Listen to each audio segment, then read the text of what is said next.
I still recall that day as if it were yesterday. A crisp autumn afternoon, the kind where the sun hangs low, bathing everything in a golden light. The air was filled with the scent of fallen leaves and the faint trace of chimney smoke, a reminder that winter was near. I had just finished brewing a cup of tea when my phone buzzed. It was a message from Lisa, my best friend from college. "Lisa, hey, can you do me a huge favor?" I smiled. Lisa was always straight to the point. "Depends on the favor," I replied, waiting for her response. Her message came quickly. "It's about Lucas. He's in a bit of a situation. I'm out of town for the weekend, and I don't know who else to ask." Lucas. Her son. The boy I had known since he was born. Well, he wasn't exactly a boy anymore. He had just turned 19. The last time I saw him, it was at his birthday dinner a few months ago. He'd grown into a tall, broad-shouldered young man. His boyish face had become more defined, and his deep brown eyes and easy smile still held the charm that could win anyone over. "What kind of situation?" I asked. Lisa hesitated before responding. "He got into a little trouble with his car.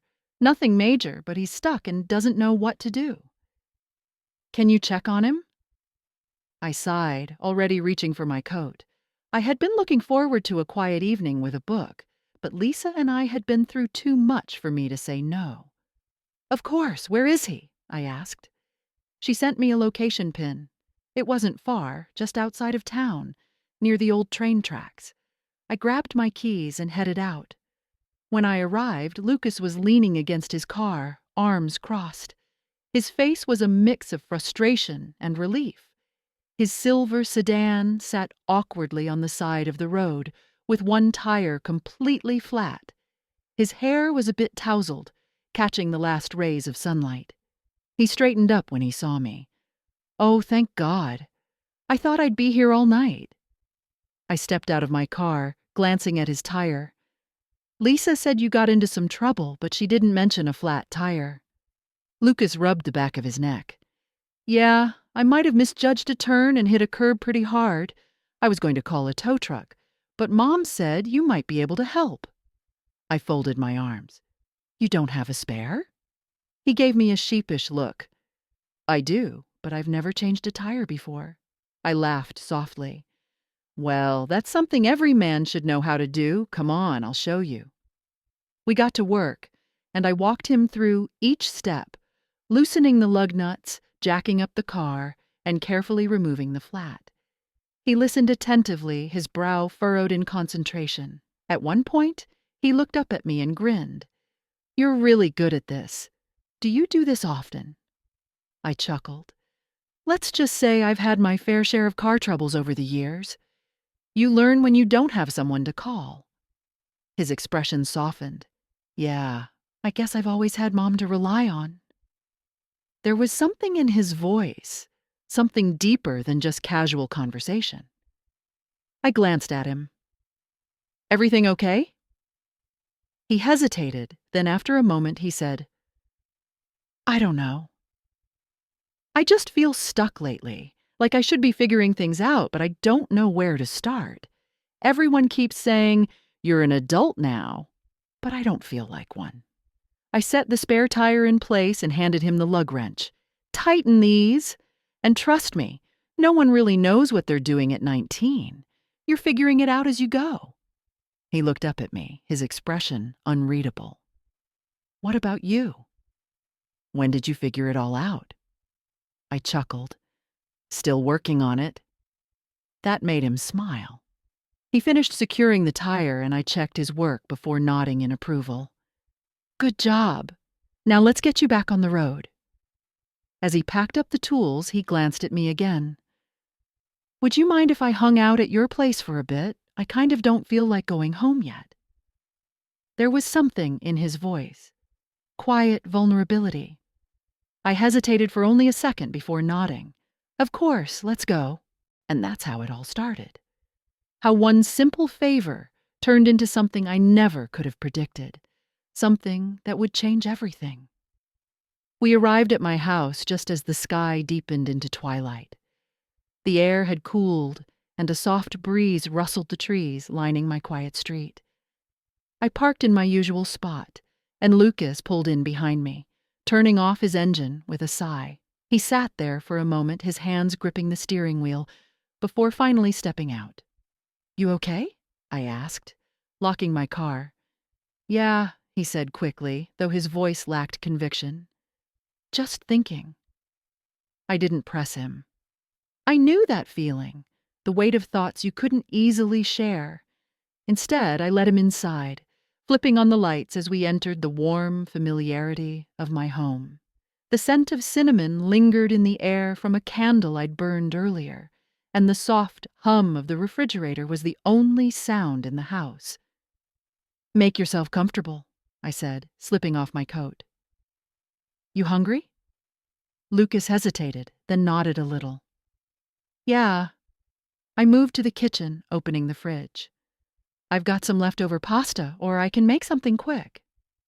"Pasta sounds great." As I heated up the food, I stole a glance at him. He had settled onto one of the stools by the counter, his broad shoulders hunched slightly, his fingers tracing the edge of the wooden surface. Something was definitely on his mind. I decided to ease into it. "So tell me, what's going on? Why didn't you want to go home?" He exhaled, rubbing his temples. "It's just, things at home don't feel the same. Mom's always busy, which I get, but ever since I graduated high school, it's like I don't fit anywhere anymore. I tried college, but I hated it. Tried working, but nothing feels right." I nodded, placing the warmed-up pasta in front of him. "That's normal, Lucas. The world makes it seem like you're supposed to have everything figured out by the time you're 18. But that's not how it works." He picked up his fork, twirling the pasta absently. "I know, but I feel like I'm just wasting time. Everyone else my age is moving forward, and I'm just stuck." I sat across from him, watching as he took a bite. "You're not stuck. You're just in between things, and that's okay." His gaze met mine, searching. "How did you figure out what you wanted?" I let out a small laugh. "You're assuming I ever did." I leaned back, shaking my head. "Life isn't a straight path. I've tried things, failed at things, started over more times than I can count. At 52, I'm still learning, still figuring things out." Something in my words seemed to strike him. He put his fork down, leaning slightly forward. "It's weird talking to you like this. I mean, I've known you my whole life, but I never really knew you." I tilted my head, curious. "What do you mean?" He hesitated, then said, "I always saw you as just Mom's best friend. But tonight, I don't know. You don't speak down to me. You actually listen. It's different." There was something so honest in his voice that caught me off guard. I held his gaze for a moment, then gave him a small smile. "Well, you're not a kid anymore, Lucas. You deserve to feel hurt." He looked at me like he wanted to say something else but didn't. Instead, he nodded and went back to eating. After dinner, we moved to the living room. I curled up on one side of the couch and he stretched out on the other. We talked about lighter things, movies, music, old memories. It felt so natural and easy. At some point, the clock chimed, and I glanced at it, surprised at how late it had gotten. "You should probably head out," I said, though a part of me didn't want the night to end just yet. Lucas sighed and rubbed his hands together. "Yeah, I guess," he replied, but he didn't move. I watched him for a moment before gently saying, "You can stay if you want. Just the couch, of course." He gave a small smirk. "Of course." I got up to grab him a blanket, and when I returned, he was still watching me, his expression unreadable. I handed him the blanket, and for a moment, our fingers brushed. "Thanks," he said, his voice softer now. "Get some rest," I said with a forced smile. "Tomorrow's a new day." As I headed to my room, I couldn't shake the strange feeling in my chest.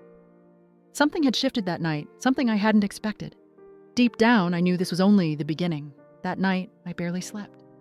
My mind replayed the conversation with Lucas over and over, the words he said, his expression, the way he looked at me, not as his mother's best friend, but as a person who truly saw him. I tried to convince myself that I was overthinking it, that he was just lost and looking for guidance, and I happened to be there at the right moment.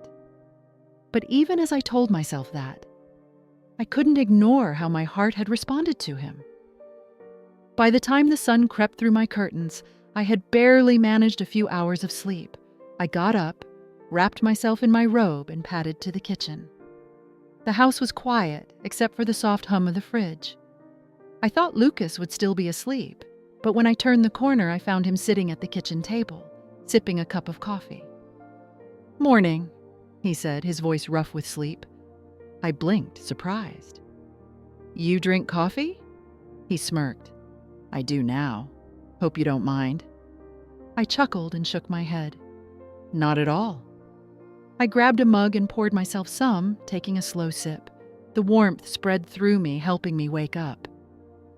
"Did you sleep okay?" Lucas shrugged. "Better than I expected. Your couch is pretty comfortable." I leaned against the counter, studying him. He seemed different this morning, more settled, but still deep in thought. "You heading home soon?" I asked. He hesitated, running a hand through his messy hair. "I don't know. I kind of don't want to." I raised an eyebrow. "Lucas." "I know," he said quickly. Last night was the first time in a long time I felt like I could actually talk to someone, like really talk, and I don't want to go back to pretending everything's fine." His words hit me harder than I expected.